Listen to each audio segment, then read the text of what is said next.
हम कहनी ई बफर कहाला, हम कहनी ई बफर कहाला, कुकुर ऐसा रदवी खाला। इजा के छोड़िए कहतरी काहे कि हम लोग निपटे के भाई हलकारी कि एक जना मंत्री जी के आयोजन भइल, खूब प्रेम से सुनी जौन कविता बादशाह तिवारी के बादशाह प्रेमी बना दहलस, पूरी दुनिया घुमा दहलस। यह कविता के वाचन हम करे जाता नहीं, हालांकि इतनी भीड़ में हम नहीं कविता पढ़ी ले, लेकिन सुन ली जब फंस गए बहन तो पढ़ी पढ़ी सोनू भैया के धन्यवाद करता नहीं बहुत। सुनी मंत्री जी के एगो आयोजन होता, 50,000 के भीड़ रहल, आ खैले पीले के जो सिस्टम है बस यह सिस्टम उजर है, बफर सिस्टम लोग कहता, हालांकि वो बखोर सिस्टम हम कही दी। एमे एक हम सूत्र बता दे, आप सबके सूत्र बता दे तो शहर में बानी रोज दिन तीसरे दिन भेटात हुई बफर सिस्टम।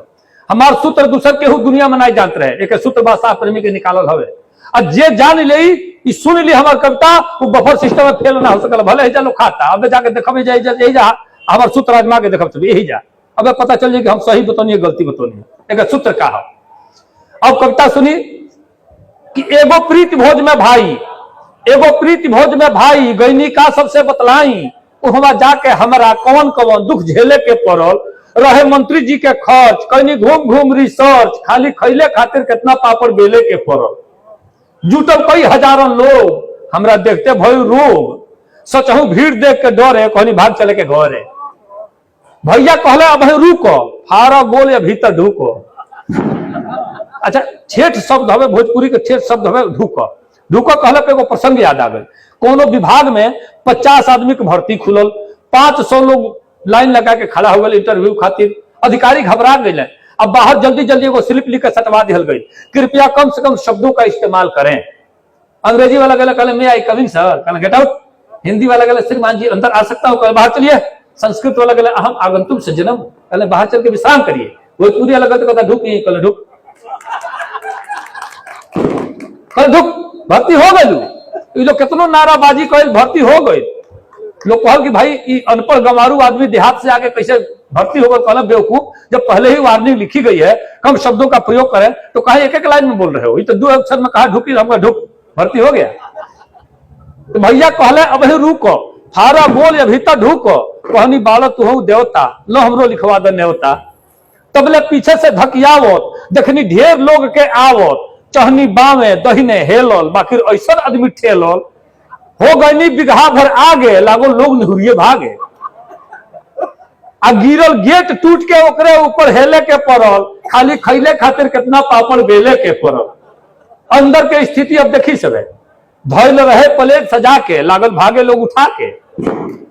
धैल रहे प्लेट सजा के, लागल भागे लोग उठा के, कहीं सब्जी, कहीं पूरी, कहीं पुलाव, कहीं तंदूरी। जे बरियार रहे धकियावे, जे लम्हर रहे उपावे। बड़का लोग लगल धकियावे, छोटका नीचे चपाए लगला से। जे बरियार रहे धकियावे, जे लम्हर रहे उपावे।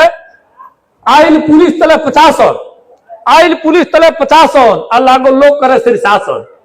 शीर्षासन हुए तो नहीं बहुत योगा करत हुई। शीर्षासन मान जो गोड़ ऊपर हो जाला मुड़ी नीचे, ओके देहाते में बांस गाड़ल लोग कहला, बांस गाड़ल जाता। आइल पुलिस तले 50, लागो लोग करे शीर्षासन, जे मुड़ी पर डंटा पावे उ लागे गोटे सुटकावे। जकरी कान्हे ऊपर छुआ जा उ लोग भाग के कगरिया जा। जे गोरे पीठी पर खाई ओकरा हरदी भांग छपाई, कोई जन पीठी पर खा के जे गोरे पीठी पर खाई ओकरा हरदी भांग छपाई। केहू खून चुआवत आवे, केहू टूटल दांत दिखावे, आ केहू अकड़े लागल, पुलिस का ढकेले के पड़ल, आ खाली खैले खातिर कितना पापड़ बेले के पड़ल। अब तरतर टूटे लगल प्लेट, ना भइल भोजन से भेंट। तरतर टूटे लगल प्लेट, ना भइल भोजन से भेंट। आ जे रहे ढेर भुखाइल, असली वही भुखाइल। जे खैले में सबसे आगे गल, सबसे ढेर पिटा गए। जे रहे ढेर भुखाइल, असली उहे लो हुकाइल। हम तंदूरी पौनी एक के, और चूल्हा में रोटी या तंदूरी रोटी, हम तंदूरी पौनी एक के, भगनी इज्जत बढ़ाई लेके। अब भैया लो लगौले आगे, देखते पुलिस लगल भागे। कहनी चलो कचौड़ी मांगो, कहनी चलो कचौड़ी मांगो, कहले 2 में पहले भागो। उहे रोकल है कि खा के चले जाई। जब एगो पूरी 2 डंटा खैले तो भागल आओ, हमारा भाई साहब। कहनी चलो कचौड़ी मांगो, कहले 2 में पहले भागो। का हो इहे है प्रतिभोज, पंखा पीठ हो गल सोच। हम कहनी ई बफर कहाला, हम कहनी ई बफर कहाला, कुकुर ऐसा रदवी खाला। ईजा के छोड़िए कहो तरी काहे कि हम लोग निपटे के भाई में अभी हालांकि कुकु खाए से तुमको को भाव नहीं केहू बाटे परोसाला दिखा अपनी हाथे निकाला कोई या जूठे हाथ में बोल दिला बहुत प्रणाम आपके, बहुत धन्यवाद आपके। हम कहनी ई बफर कहाला आ कुकुर ऐसा आदमी खाला, केहू कहेला गोरुआ खाज, केहू कहेला गोरुआ खाज, इहो देख ले हमारा आज आ छीना झपटी धक्का मुक्की थेथर होई वे ढुकी जे लजाए वाला होई तो किनारे खड़े रहे या धपिया के लोग जाके खा ली जाके। अबे अब घबराई मत, खाए के जात में मिलत दिखावे बेटी सब। हाँ अब सुनी एक सूत्र जान ले सब रोवा शहर में बानी एक सूत्र कहा, जहां बफर सिस्टम में खाए जाए के बाद तो हिया की तरह मान ली कुर्ता पजामा के ऊपर हिरले होके चाहे कुर्ता धोती पहिरले होके तो पीछे खड़ा होके खाई सब, खा के आराम से प्लेट सरकाई और कोई पीछे से कुर्ता उठाई हाथ पोछी जाई। यह एक सूत्र हम अजमावल बात कहते नहीं अजमावल। अच्छा हम 2-3 जगह निहुर के मुंह पोछ दिले बनी केहू पकड़ लाई, अरे हाथ दुइये गो बा, एक हाथ प्लेट पकड़ बने एक हाथ खाते बने, तो पीछे कौन आता कि तीसरा हाथ माने कि पीछे टोई नहीं, अपने हाथ टोए तो अपने ही लगे लिए तो पीछे कौन आता क्यों टोई। यह एक सूत्र हवे कि छीना झपटी धक्का मुक्की अथेथर होई उहे ढुकी, जे शरमाई लोकरा खलिहे पेटे खेले के पड़ल, खाली खैले खातिर कितना पापड़ बेले के पड़ल। कविता के अंतिम करी वहां रहे व्यवस्था नी के, बाकी का कहीं आदमी के न्योता 20 जने के रहे वहां 80 आदमी ढो है, एहू जब हुए आलिया न्योता 20 जने के रहे वहां 80 आदमी ढो है, आ कुछ लोग सुने आयल गाना बाकी खाए लागल खाना, एहू जैसे नहीं होता।